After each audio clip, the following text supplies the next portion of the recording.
هاي اول عملية مفيدة اشتغل بيها، راح سوق بيها امير واجي.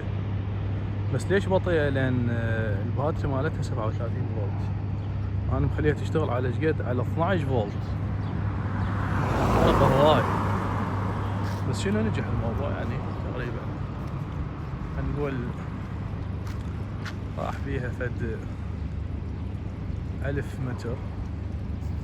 يراد لها بعد شنو نسوي لها سقفية، والسقفية عبارة عن لوح شمسي تشحن.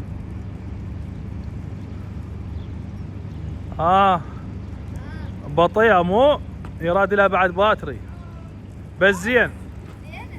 اي جبت جبت جبن هاي وطرش مدبس. بعد ما ذاك الساعة نقول لك جبنا شغلة. شوف الباتري مالتها، الباتري طبعا صغير كلش صغير. هذا باتريها ضعيف. خلينا نشوف الحماوة بهالشمس وبالحر. زين حتى حماوتها ماكو، مدارة ما حمت يعني فول. يلا